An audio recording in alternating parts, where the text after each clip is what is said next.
Oke. Ustadz, Ya, zaman sekarang nih banyak banget kejadian suami nganggur di rumah, istri di luar malah kerja mencari nafkah. ya. Apakah itu diperbolehkan dalam Islam, Ustadz? Secara nas Qur'annya sebenarnya kontradiksi, karena sudah harga mati, di mana begitu nikah bahasa nas Qur'annya ar-rijalu qawwamuna 'alan nisa, bukan an-nisa'u qawwamuna 'ala rijal.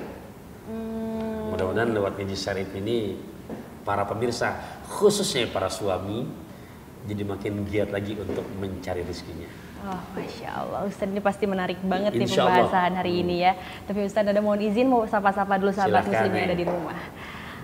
Assalamualaikum warahmatullahi wabarakatuh. Bertemu lagi dengan saya Nada Sikah dalam program Share It, program tausiah yang membahas tema-tema ringan bersama guru kita Ustadz Taufikur Rahman. Ustadz, Ya, jadi Nada nih pernah baca sebuah hadis yang isinya tuh kayak gini. Istri itu adalah tulang rusuk. Apabila diluruskan, maka ia akan patah, maka berlemah lembutlah. Nah, dari hadis ini, apakah ini memberitahukan kalau seorang istri itu tidak disarankan untuk menjadi tulang punggung keluarga? bisa ditafsirkan demikian. Bahkan tadi kalau diluruskan hadisnya, dari tulang rusuk yang bengkok.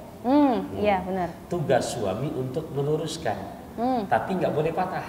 Nah, Oh. itu ya. Jadi ya memang seyogianya, sepantasnya dari kode yang disebutkan tadi hadis tulang rusuk, ya jangan jadi tulang punggung. Untuk lebih jelasnya lagi, coba Neng-Nenda bacain ya. Firman Allah surat keempat, juz kelima ayat ke-34. Surat keempat An-Nisa. Ya Anissa, pada para suami, ini namanya beli arloji jumlahnya 5, kita lagi ngaji sama-sama, jangan pakai singgung ya. Ayo silakan Neng, bacain. Oke Ustaz. A'udzubillahi minasyaitonirrajim. Bismillahirrahmanirrahim.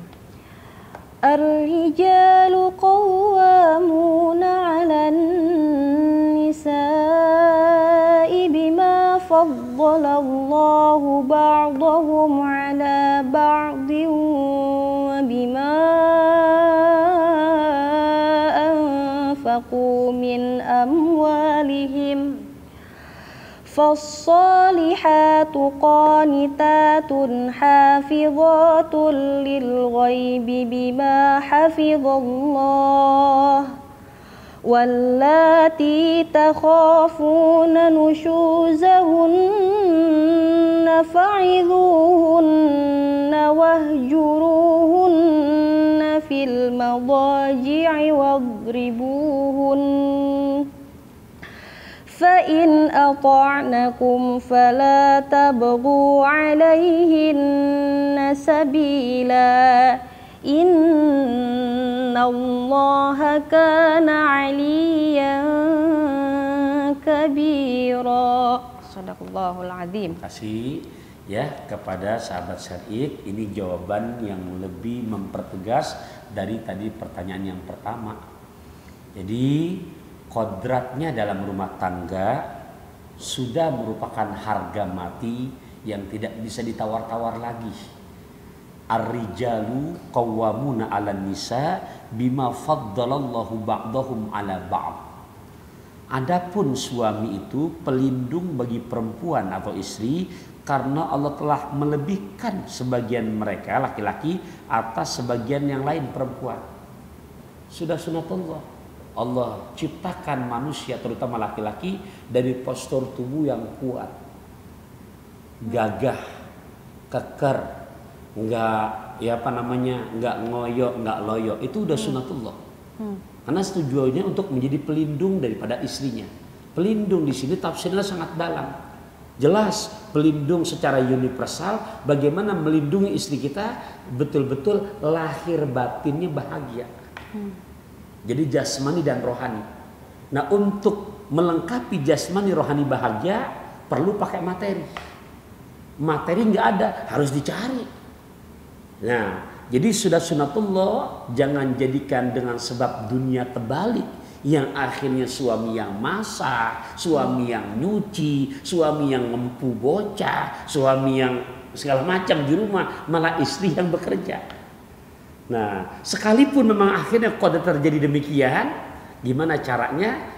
Ya seorang istri tetap memposisikan dirinya di rumah tangga, jangan jadi mengatur suami. Nah, walaupun itu bahasanya dunia terbalik ya. Jadi tadi yang dibacakan nas Qur'annya, ya ini anugerah yang sangat amat luar biasa. Begitu Neng. Masya Allah. Terus kalau misalkan nih Ustadz, seorang suami ini sakit keras yang sampai dia tuh nggak bisa bekerja. Jadi otomatis kan seorang istri ini harus turun tangan dong untuk bekerja kan Ustadz, untuk memenuhi kebutuhan keluarganya. Tapi permasalahannya gimana kalau misalkan istri ini merasa terpaksa atau nggak ridho dengan hal itu? Ya, lain lagi kondisinya di sana di tengah perjalanan berumah tangga ada hal-hal yang di luar direncanakan. Nah, musibah yang terjadi sama suaminya bahkan terjadi pun di saat dia sedang mencari nafkah. Nah, seyogianya seorang istri kalau mau seperti istri Nabi Allah Ayub, dia nerima. Nabi Allah Ayub itu Masya Allah saudagar kaya. Akhirnya musibah pertama, semua perusahaannya bangkrut habis.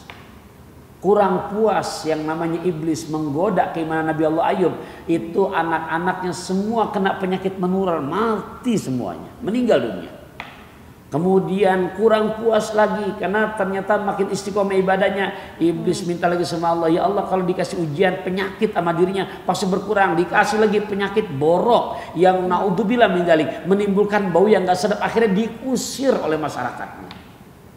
Tapi lihat tampilan istri yang betul-betul sebanda sariksa, susah senang ditanggung bersama. Nggak lagi senang doang nampingin Nabi Ayub, ternyata di saat musibah menimpa suaminya tetap didampingi, bahkan ya karena sudah nggak ada ikhtiar lagi, sampai-sampai Nabi Allah Ayub juga nggak nerima karena akhirnya rambut istrinya karena memang cantik itu akhirnya dijual untuk beli makanan, bukan buat dia sendiri, buat Nabi Allah Ayub. Ya Allah. Nah, ini satu gambaran contoh ya mestinya seperti ini. Tapi sekiranya ibu tidak ikhlas, ibu tidak ridho karena mendapati suami yang tidak mencari nafkah karena musibah, ini pun hak ibu, bukan hak saya. Saya hanya menyampaikan, tapi di saat kita tidak ikhlas, tentu ada jalan keluar. Pertama, jangan curhat di sosmed. Jangan buka aib suami kepada rumah tangga tetangga. Jangan buka aib suami kepada orang-orang yang disebut di luar dari rumah tangga kita, ipar, teman, jangan. Karena mohon maaf, bukan saya nakut-nakuti, seorang istri yang sudah berani membuka aib suaminya, jangankan surga, baunya pun gak akan Allah berikan. Nah, caranya gimana? Selesaikan baik-baik. Makanya di saat akad nikah, suami membacakan segot taklik. Ya padahal ini nggak wajib, tapi karena banyak suami-suami yang kadang-kadang meremehkan istri, makanya sekarang jadi wajib aja dan mendingan. Kenapa? Biar tahu tuh tugas suami apa. Nah, apabila memang si istri nggak ridho, silahkan selesai baik-baik dengan cara melaksanakan hak ibu, yaitu khulu. Ingat ya, kalau ikhlas udah jalani, ini anugerah pahala buat ibu. Tapi kalau nggak ikhlas, kerja juga tapi curhat jalan terus, jadi nggak ada pahalanya. Sia-sia Ustadz ya. Selesaikan baik-baik, itu diperbolehkan dalam agama. Oke, Masya Allah. Kalau seandainya suami istri ini Ustadz bekerja, sama-sama bekerja, tapi penghasilan sang istri ini berkali-kali lipat lebih besar. Masya Allah. Nah, tanpa penghasilan sang istri, kebutuhan keluarganya ini tidak tercukupi Ustadz. Apakah dengan hal tersebut istri ini bisa dikatakan tulang punggung keluarga? Ya, pertama tetap tulang punggung ada pada suami dan kepada istri-istri yang solihah yang ternyata pertama mencari nafkah. Satu, ingat, bukan nggak boleh, atas dasar persetujuan suami. Yang kedua, ingat, sehebat apapun penghasilan yang kita berikan lewat hasil kerja kita, pulang ke rumah tangga posisi kita tetap sebagai makmum dengan suami kita. Jangan lantas timbul egois, kan yang nyari nafkah banyak kan saya bang. Makanya sekarang mohon maaf bang, udah abang yang melayani saya di rumah. Tetap posisinya kalau misalkan mau jadi demikian silahkan. Dan yang ketiga, tolong amanah kerja yang dimana suami sudah ridho betul-betul dijaga, jangan jadikan alasan untuk, mohon maaf, berbuat yang tanpa sepengetahuan suaminya. Oke Ustadz, Masya Allah ya. Ustadz, ini sebenarnya pembahasannya makin luas kalau urusan ya. rumah tangga, Masya Allah. Iya. Luar biasa ya. Tapi Ustadz mohon maaf kita jeda dulu dan Ya. sahabat muslim yang ada di rumah jangan kemana-mana, tetap di Share It.